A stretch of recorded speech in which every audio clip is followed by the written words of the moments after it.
Vidal, on voit bien que la toxicologie des médicaments se porte généralement sur le foie. C'est-à-dire que c'est le premier organe qui trinque. Voilà. Et donc, dans ce 4e point que je donne sur 5, c'est vous dire simplement, mesdames et messieurs, que quand vous prenez un médicament, évidemment, il est important que vous compreniez que si ce médicament est pris à jeun, le foie va prendre ça de plein fouet. Donc, d'une façon générale, il faut prendre des médicaments au moment des repas, et notamment pour les feralgans, et notamment pour le paracétamol, qui est un médicament qui est pris par certaines ou par certains comme des bonbons. Eh bien, le paracétamol, mesdames et messieurs, peut vous provoquer une insuffisance hépatique foudroyante, définitive, qui va nécessiter une greffe de foie.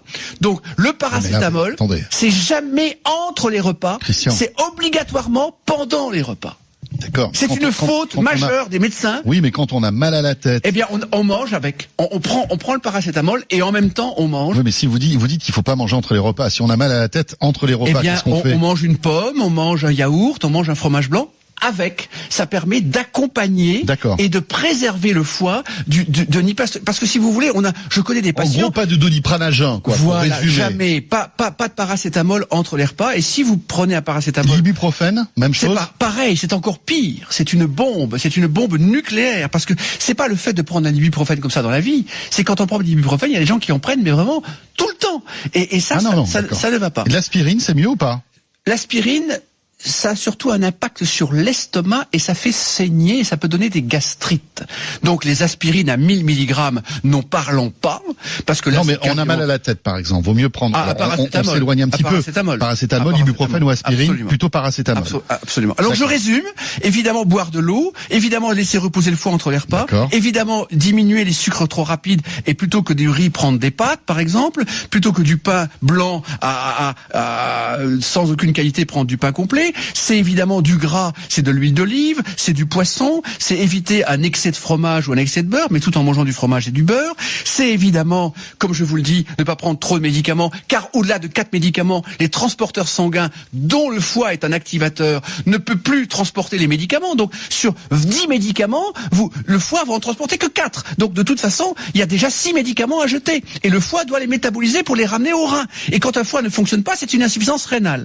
Et dernier point majeur, alors là, le 5e point, si vous voulez garder un foie, et je vais résumer le tout si vous le permettez, c'est évidemment un verre d'alcool pendant un repas. Et le foie est un organe qui ne supporte pas l'alcool.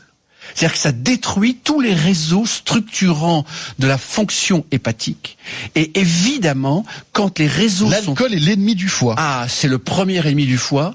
Le deuxième ennemi du foie, et là je vais le dire maintenant, c'est l'hyperstress, c'est la fatigue, et j'en parlerai pas aujourd'hui, j'en parlerai dans une prochaine émission sur le stress, mais concrètement, l'alcool plus le stress, plus le tabac, plus manger entre les repas, fait que le foie ne va pas résister un siècle. C'est-à-dire qu'un foie, c'est fait pour un humain qui peut vivre 3 siècles, sans aucun problème.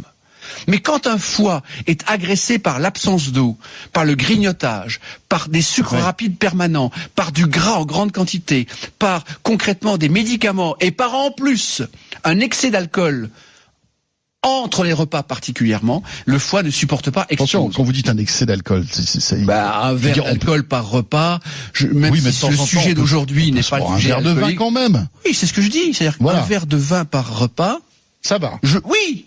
Mais quand vous êtes à de l'alcool entre les repas, ça ne va pas. Donc je résume le tout. Christian, je résume le tout. Le café. Le café, c'est bien. Le café, c'est bien. Le café, le foie, jusqu'à 4-5 cafés, il n'y a aucun problème. D'accord. 2 thés, aucun problème. Parce qu'on a des auditeurs qui disent le radis noir ne fonctionne pas pour détoxifier le foie. Et d'ailleurs, je dirais que la crise de foie est un concept typiquement français. Et les 5 points que je viens de vous donner, mesdames et messieurs, c'est-à-dire l'eau, préserver le sucre, penser au gras, les médicaments, l'alcool et évidemment le repos et évidemment, je dirais, la santé et dormir, eh bien concrètement, l'idée c'est tout cela vous préserve le foie, vous préserve la vie, vous préserve la santé.